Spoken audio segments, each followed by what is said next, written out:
আপনাদেরকে একটা ছোট্ট কারগুজারি শোনায়, আপনাদের দিল কেঁদে দিবে। 2016 সালের ঘটনা। তখন ঢাকায় মোহাম্মদপুর আমি খতমে তারাবির জন্য 2 জন হাফেজ নিয়োগ দেওয়া হবে কেন্দ্রীয় মসজিদে।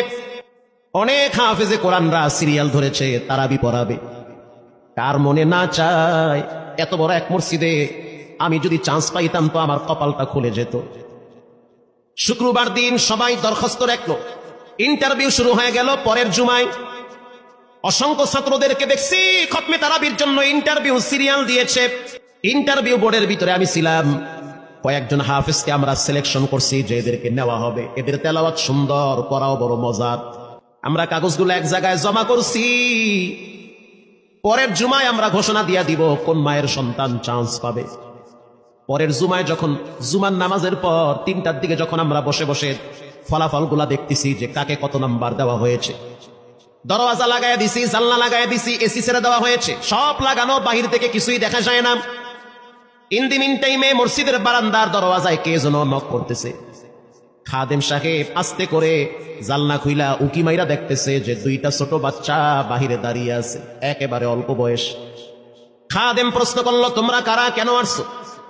বলে, আমরা 2 জন আসছি খতমে তারাবির ইন্টারভিউ দেওয়ার জন্য।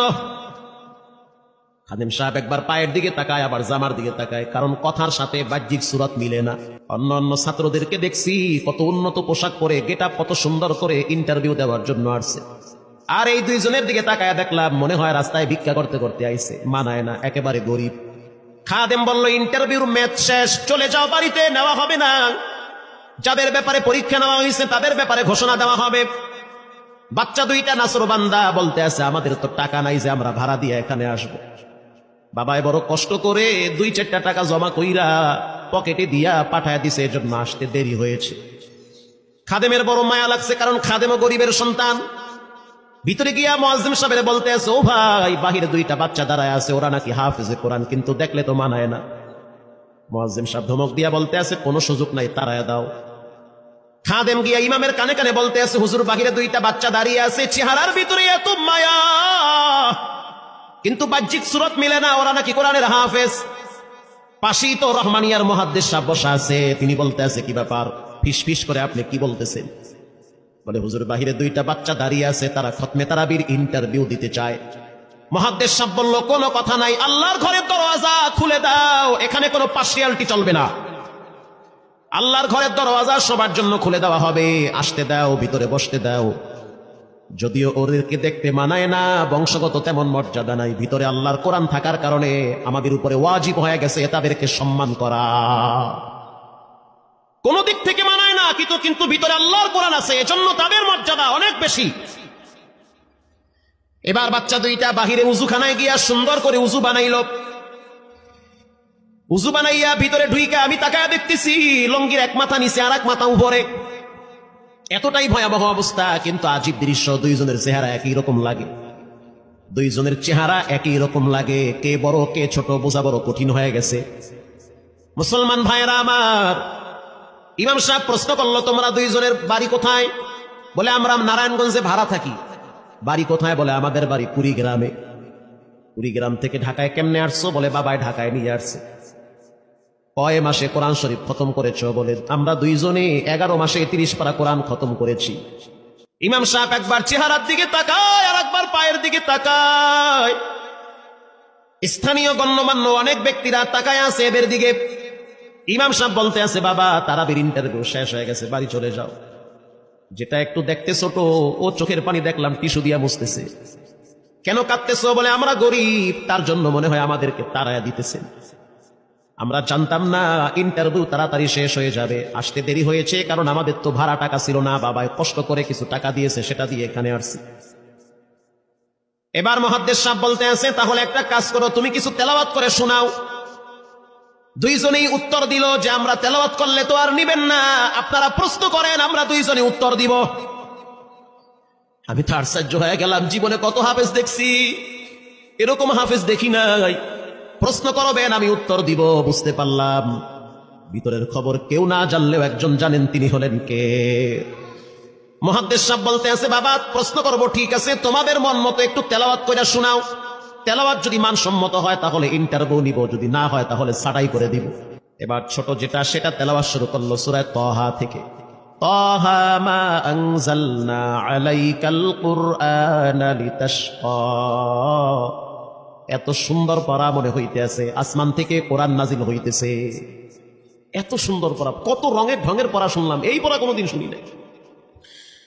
আমি তাকায় দেখলাম স্থানীয় টিউনো সাহেবের চোখের পানি বায়া বায়া পড়তেছি, ইশারা দিতে আছে আরো তেলাওয়াত করতে বলেন। এই পড়া তো শুনলে আমার দিলের ময়লাগুলা কাটে। আল্লাহর ঘরে যখন গেছি বাইতুল্লাহ ফজরের টাইমে ইমাম সাহেব তেলাওয়াত করলে যেমন মনে হয়, মনে হইতে আছে ওই কোরআনের আওয়াজটা এখন এই মসজিদে বাজতেছে। ছোট বাচ্চাটা তেলাওয়াত করলো, বড় সন্তানটাও তেলাওয়াত করলো। এবার যারা হাফেজ সাহেব ছিল তারা প্রশ্ন শুরু করলো, যেখান থেকে প্রশ্ন করে পৃষ্ঠা ঠেকায়া দেয়, একটা জায়গায়ও আটকাইতে পারে না। এমনকি বাচ্চা দুইটা এটাও বলেছে যদি আপনাদের যদি ধৈর্য থাকে তো আমরা দুইজনে পুরা 30 পারা এখানে এক দাঁড়ানে পড়ায়া দিব। আশা করি একটাও বাঁচবে না। এত সুন্দর পড়াশোনার পরে মোতাল্লি সাহেব বলল সব বাদ, আমার কাছে এই দুইজনই পছন্দ হয়েছে। এই দুইজন রে মোতাল্লি সাহেব দাঁড়াইতে পারে না, হুইল চেহারে বসে থাকে, কাছে ডাইকা বুকের সাথে জড়ায়া ধরছে আর বলতে আছে আল্লাহ, এমন একটা সন্তান যদি আমার থাকতো জীবনটা ধন্য হয়ে যেত। আমার মৃত্যুর পরে একটু হইল তেরা কোরআন তেলাওয়াত করতে পারত। নিয়োগ হয়ে গেল, তারাবি শুরু হয়ে গেছে। মোহাম্মদপুর থানায় গিয়ে খবর নিয়ে দেখে অনেক পুলিশরা এই বাচ্চার পিছনে দাঁড়ায় দাঁড়ায় নামাজ পড়ে চোখের পানি ছেড়ে কেঁদেছে। শুধু তাই নয়, অনেক হিন্দু মহিলারা পর্যন্ত রাস্তায় হাঁটার সময় তেলাওয়াতের আওয়াজে দাঁড়ায় দাঁড়ায় কোরআন শ্রবণ করেছে। শুধু তাই নয়, অনেক বড় বড় ডাকাত, মাস্তান, সন্ত্রাস, কিশোর গ্যাংরা পর্যন্ত দাঁড়ায় দাঁড়ায় কোরআনের আওয়াজ শুনেছে। 17ই রমজান দেশে বদর দিবস, হাজার হাজার মুসল্লি দাঁড়িয়ে আছি।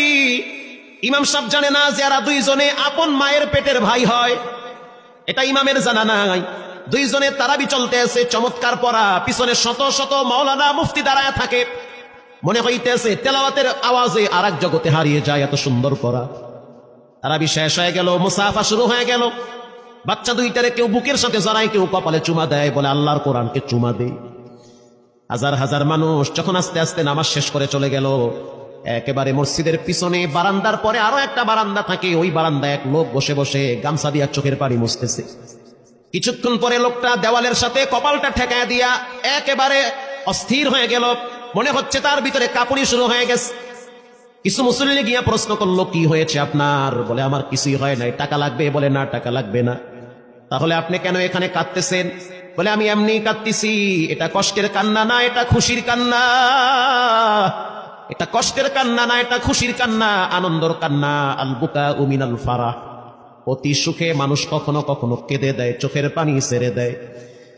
ইমাম সাহেব বলল পিছনে কে? লোকটা তাকে সামনে নিয়ে আসে। এবার লোকটাকে যখন কিছু দূর সামনে আনা হইল, ওই বাচ্চা দুইটা মসজিদের ভিতর থেকে দৌড় মাইরা গিয়া বলতে আছে, এই লোকটা আমার আব্বা,